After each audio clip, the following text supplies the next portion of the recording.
This is the future land use map, the special planning area for Village H. You can see that there's a village home designation on the site.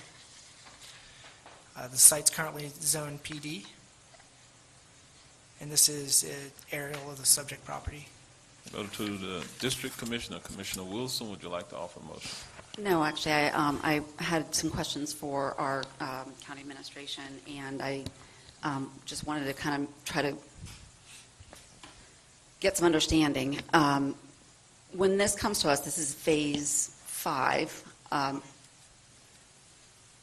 What are our options other than a motion for approval or a motion to deny? Are there any other options?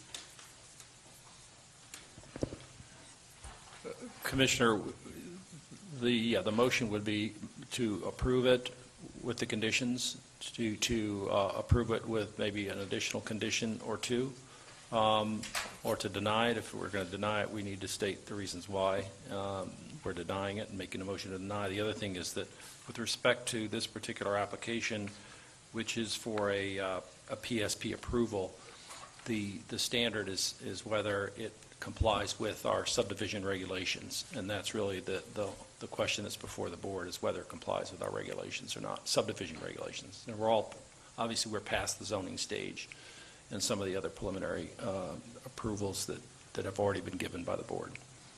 I want to be super clear on the record that I have at every opportunity tried to express my concern over the mass grading, the topography decimation of West Orange County. If you look at the aerial view of this area, it is not a recognizable landscape. It is a hellscape. And when you look at the amount of actual land that is actually, just from a desktop look, potentially sensitive wetland, I am extremely concerned about the impacts. And I understand this is phase bazillion of bazillion in Horizon West. And I know that this PD was put in place long before I got here, and I understand that Horizon West is operating under its own comprehensive plan and isn't even contemplated in Orange Code updates or in the Vision 2050, but it doesn't mean that I don't have a responsibility to the citizens of Orange County to express what I hear from them every day, which is that they can barely see sometimes when it's windy because of the mass grading dust storms, and that they no longer hear songbirds in the morning, and that they are no longer able to recognize some of the areas when they are coming home, because when they left that morning, the bulldozers hadn't come through. So big piles of dead trees, scraped landscape, and I have tried really hard from my office, outside of the dais and outside of our regular BCC meetings, to move forward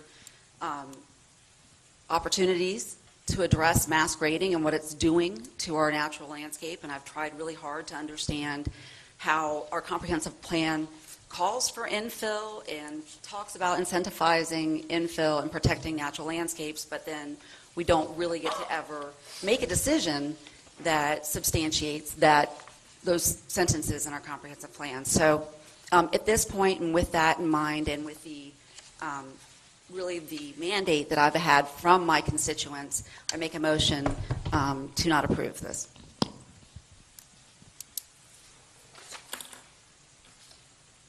Okay, is there a second?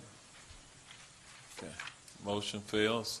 I would like to, I pressed my button for some questions. Just one moment. Commissioner, the motion failed. Is there any opportunity to modify? Not for me. I am sorry. All right, then I'm going to move forward. Commissioner Bonilla. Yeah, so I just wanted to ask some questions before a motion was made. Has there been any discussions between the applicant and the commissioner on proposed changes to the application?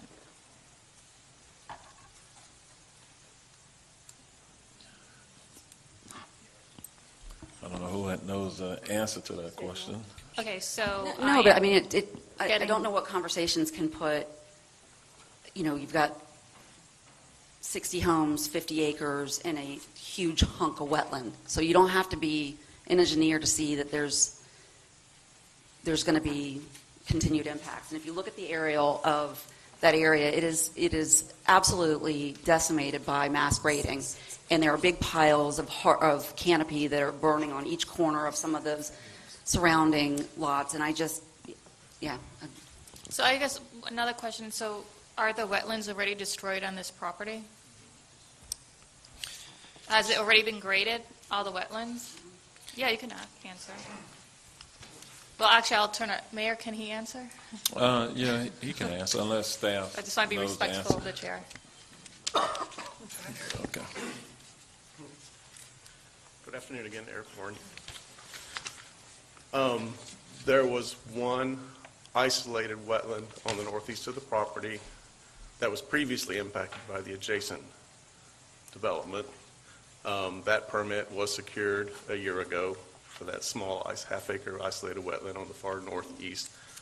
The more pristine wetlands around the site were avoided. No impacts. The 25-foot buffer was provided. In this case, the property has already been permitted for the grading exercise that's going on right now. So that's already done. The impact permit for small wetlands issued. The grading permit was issued. It's under construction. It's actively being filled as we speak. Because we don't have the opportunity to review those grading permits.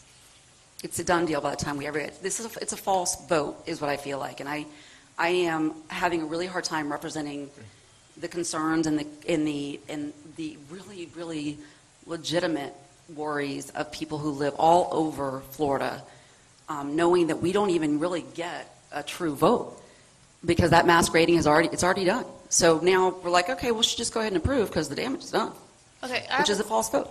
question for staff, because this is to approve a preliminary subdivision plan. How is the grading done before we could approve the plan? The land use, with an approved land use plan, Commissioner, the applicant can submit a development plan for mass grading to the Development Review Committee. Development plans do not come before the board. It's a development plan, just like when you do a development plan for the recreation area in a subdivision or a development plan for any commercial site. So the development plan for mass grading comes before the Development Review Committee for review and approval. I understand that, but, okay, did I have it wrong the entire 4 years that I've been here, that the preliminary subdivision plan determines where things go? Correct. That is correct, what I just said. 'Cause that's Yes, what I understood the that- last 4 years. That So then determines. how are they able to just mass grade everything before this is determined? That doesn't make any sense to me. Under Chapter 16, we have the provision for mass grading, which has certain regulations and certain requirements. Those requirements are listed as conditions in a mass grading permit through a development plan. And in EPD, as well as zoning, review each and every one, and development engineering in public works also review the mass grading. All the work is considered temporary until such time construction plans are submitted with all the final determinations, all the drainage, all the pipes, any pipes that go in place during mass grading are labeled as temporary pipes until such time all the final engineering is performed. Same thing with the retention ponds. They are only roughly shaped during the mass grading until such time construction plans, final construction plans are approved. But if there is existing landscape, That is part of an arbor permit that zoning provides as part of the zoning approval of the mass grading plan. Okay. Well, I'll just say, last 4 years, there's been some great improvements since I've been on the board, but I'll say I am surprised and so happy to finally have an attorney on this board who can delve into these things a little bit closer than the non-attorney that I am. Definitely, I've seen in the last couple of months that there are a lot in the process and systems that we have that really need to be looked at and fixed. I'm extremely disappointed right now. Okay, Chris? Yes, Mayor, just so, because I appreciate the discussion, but I think some of this will be hopefully cured or improved as we revisit the arbor ordinance. And so I think that's the... Well, I will go ahead and second the motion that was made. Okay, Chris, will you? Yeah, I was just going to say this is the process that you go through that's in the code. And again, if we want to redirect how things are done, the steps that go forward, what comes to the board, what doesn't come to the board, then those require code amendments. And that's something that if the board directs us to do, we're more than happy to make those changes. And I think some of the issues, again, the wetlands are covered through our process. I think that the issue is the existing tree canopy. We do have an ordinance that allows it to be mitigated, and there's a process for that, which maybe that's not what is the ultimate goal going forward. But again, that's going to come back to this board, but it'll be several months before that arbor ordinance comes back for a work session with the board, and we'll look at different ways to do things going forward in terms of the tree canopy. Okay, and there may need to be more work with the board, perhaps a work session if we want to consider looking at existing processes and changing those processes, then we should, do that.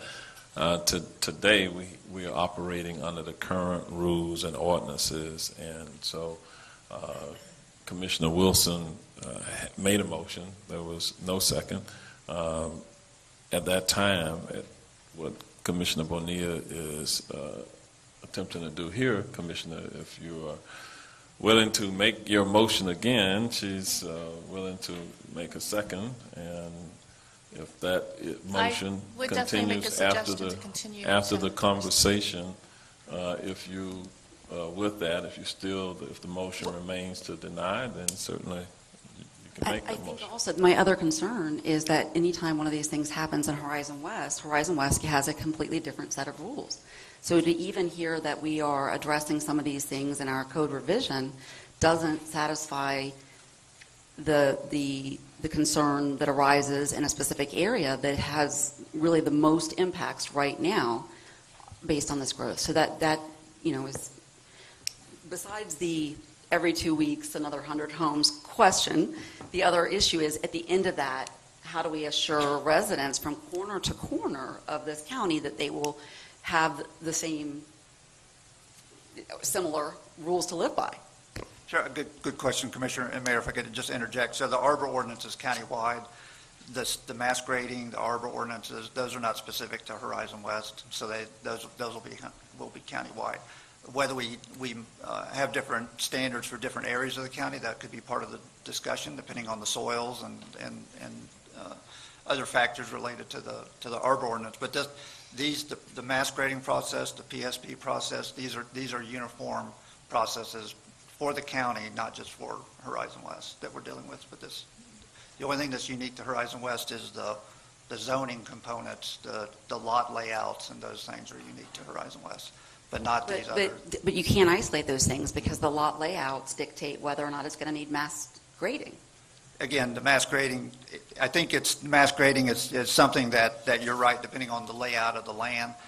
But it's really about the topography and the wetlands and the water table and those kind of things that dictate how the mass grading plan works. And the topography, Horizon West is very hilly. There's a lot more opportunities for mass grading than in other areas of the county. And I mean, once again, I mean, that goes back to my description of what I believe is becoming a hellscape. They're literally changing the topography of a... All right, Commissioner Moore, I want to recognize you. Yes, Mr. Testerman, so just to be clear, we had brought up the tree ordinance a while back. So to address some of Commissioner Wilson and Commissioner Bonilla's issues, do you see that going through that process could address mass grading? Because there's certainly a lot of issue with grading. I had a situation over in Popcove Island, and it's clear when the first thing that folks see is this mass grading, and I had, some challenges from community, and I had to look into it in terms of were they following the plan? Did we have to call code enforcement out? So I'm just asking you with the issues that I've had with that and what she's mentioning, do you think when we get to that in a couple months we can address all these issues? We can have that as a secondary component, but the initial conversation with the committee, it's a diverse committee made up of a number of different staff groups that relate to the arbor ordinance. That's really generally the focus. Excavation and fill and mass grading is a different section of the code. That's something that we can also begin to have a work session with the board to explain how that works, and then you can give us some direction about whether we need to go back and modify those processes too. I don't know that you want to have public hearings on mass grading permits, but we're more than happy to do whatever the board wants us to do. All right, so you're just to come behind you. So if she wants to work on that, then you're recommending a workshop to review the ordinance. What we'll do, if it's at the mayor's wishes, we'll have the tree conversation about the arbor ordinance. And again, it is related to clearing, because that's where the tree ordinance came from. It wasn't to protect trees per se. It was really to prevent people from clear cutting. But clarify that it's not, that the arbor ordinance and the mass grading are not connected. The mass grading permit is not connected to the tree ordinance, the arbor ordinance. You do have to get an arbor permit for the mass grading permit. So they're part of the process, but they're not necessarily directly linked in terms of it. But as part of that arbor conversation, we can also touch base on how the whole process works from vacant land to permitting, all the processes, and then we can talk about the mass grading as part of that conversation. But again, I just want to the initial focus is really on the arbor ordinance. Okay, so we will look to the future to do a work session to kind of frame all the issues and then make some decisions from there. Is there a motion? I'd like to make a motion to continue so that the applicant and the commissioner could at least talk about making improvements based on the code that we're working with today. I thought there was a motion on the floor because she's seconded. We have to deal with that one first. Oh, Well, we moved forward with discussion. There was no second on the motion.